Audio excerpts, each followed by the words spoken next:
audio clip came out in the Epstein files showing Epstein speaking with Israel's former prime minister, Ehud Barak, regarding Palantir. Ehud Barak was leaving office and trying to figure out what to do and who to connect with. And Jeffrey Epstein tells him, well, hey, excuse me, have you heard of my buddy Peter Thiel? Haven't met him yet, but he'll be arriving to a gathering I'm hosting. And he runs this company called Palantir. Why don't you, as the former prime minister of Israel, consider speaking to Peter Thiel about Palantir? Maybe you can get connected to Palantir. So this audio clip is it shows you kind of a behind the scenes conversation of what's going on and how these individuals work and the way they get connected with other people. So take a listen to this audio clip here. He thought there was two cyber companies. Look out, and even though I know Peter, I've never met Peter Thiel. And everybody says he sort of jumps around and acts sort of strange, like he's on drugs. Smoking, yeah. Yeah. He looks there under drugs. However, he has a company called Palantir. Pallen.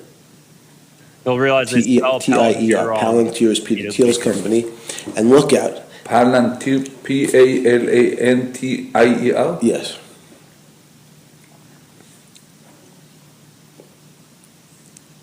How you write Thiel? Thielley? Thiel. Yeah. Lly. No. Thiell. Okay. So he thought that Peter would put you on the board of Palantir. Peter Thiel is one of the best. I've never met him. He's going to come here next week. So I wanted to talk to him. So I'm just going to stop there so you can kind of hear some of what was, so we can kind of talk about what was just said. So the conversation is really underscoring Epstein's role here. And he's bringing Ehud Barak and he's telling him, hey, you know, I talked to somebody, Larry Summers said that Peter Thiel would consider putting you on the board of Palantir. You're the former prime minister of Israel. Maybe you could just work there. They're going back and forth, have no idea how to spell the word Palantir nor Peter Thiel. And they're, you know, first off, I'm trying to understand, how is this audio, why were they even recording this audio, or was somebody else recording this audio? It seems like they're both in the room together discussing this. It doesn't sound like it's a phone call at all. Maybe it is. It didn't sound like that through the audio. And they're having this conversation, and he's just like, you know, I know another person. Here's another buddy. And this is kind of how the Epstein network operated. Epstein being an incredibly powerful person at the time, knowing everybody, knowing people from scientists in academia all the way to government officials to multi-billion-dollar CEOs. This is kind of who Jeffrey Epstein was. And within all of this, he had a lot of beautiful women, and he was blackmailing people. And here's Ehud Barak, the former prime minister of Israel, using Jeffrey Epstein's network, being part of Jeffrey Epstein's network, and asking him and kind of figuring out, okay, this is what I do. So this is kind of why Jeffrey Epstein was so powerful and why people would want to be around him, because he would tell them, oh, I can get you connected to this person. I can get you connected to that person.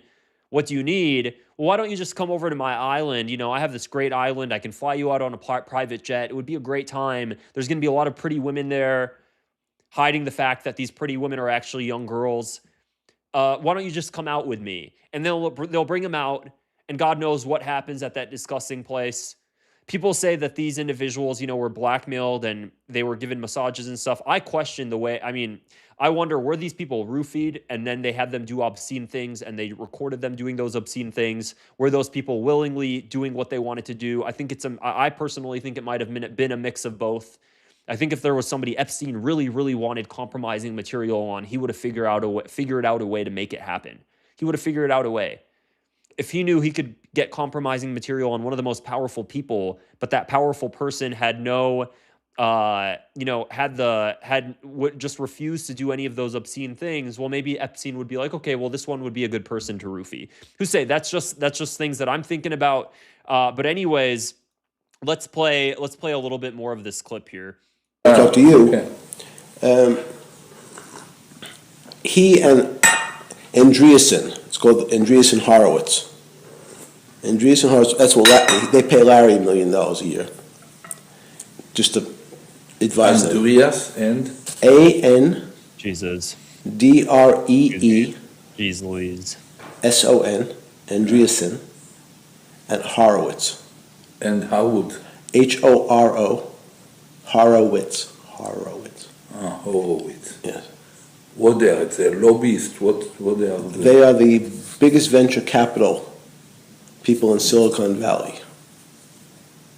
Well, bigger than Sequoia or Kleiner Th- Perkins. These are the new Kleiner Perkins. Everybody, these are the smart boys. Yeah. So So those two companies right away, in terms of, I said that we need now. so I mean, there you go, and it's just this is one conversation that Jeffrey Epstein was having. Imagine the conversations he was having with other individuals, connecting them, giving them favors. Now, the document goes on, or the little kind of infographic here goes on. It says the clear purpose is career and business guidance. Palantir specializes, of course, in big data analytics with major government intelligence contracts, AI. Really, just kind of one of the companies, along with Oracle, really focused on just the implementation of this AI surveillance state. That's why it gets so much hype. AI surveillance state, espionage, breaking into things, hacking. That's kind of what you think of when you think of Palantir. Working with military contracts, that sort of thing, U.S. government contracts. So he's saying, why don't we just go ahead and shove an Israeli official there? I didn't tell many of you guys this. Just aside from what I do on YouTube, I was really into flying cars at one point. I still really am, actually. I just had to prioritize my YouTube channel, so I had to put my flying car interests aside. But I started an Instagram page for flying cars. I've really been into flying cars. I even started a website for flying cars. I hired a guy to write articles for me. This was before AI was like as big, so I had somebody like type up articles on flying cars.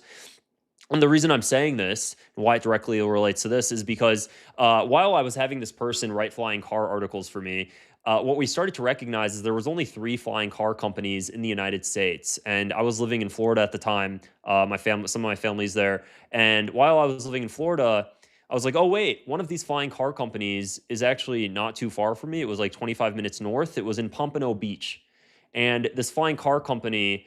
Oh my gosh, why is the name slipping my mind? It's gonna come up while I'm speaking. This flying car company, the founder and CEO of the flying car company is an Israeli, and the entire board is full of Israeli intelligence operatives, Unit 8200, that went in and joined this flying car company. Um, Durini Flying Car Company. Now it's coming to me.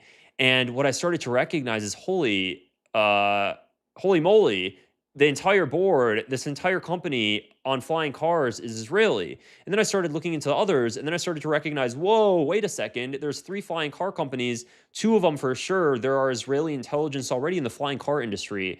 Not that many people think about the flying car industry.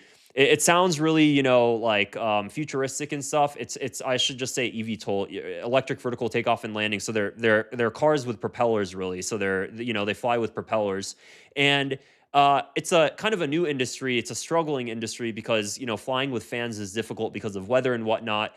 But the Israelis are already tapped into it. They're already tapped into it. There's only 3 companies. They've already taken 2 of them. And when I was figuring this out, I was like, holy, they've really figured out every single industry, every single scientific engineering industry, company, startups. So much of the time, Israelis are involved in those things because Silicon Valley, and I made a video on this previously, Silicon Valley will actually seek out and have preference for Israelis that worked in Unit 8200, because when you're a Silicon Valley investor, you're like, oh, wait, first off, Israelis, I guess that's a one-up if you're an Israeli. And they'll look and they'll be like, oh, wait, that Israeli, he's worked in the military. He knows how this stuff works. He has a background in engineering. He's worked in the military surveillance. He's really going to help us implement this sort of stuff, this sort of technology. And they'll go on and hire those people, completely ignoring the fact that maybe when you hire these individuals, there's going to be some serious concerns there, especially when it comes to the intertwining of U.S. technology with the Israelis. At this point, it's kind of one and the same. When you look at the U.S. technology with Israeli technology, they're so intertwined. It's very, very difficult to separate.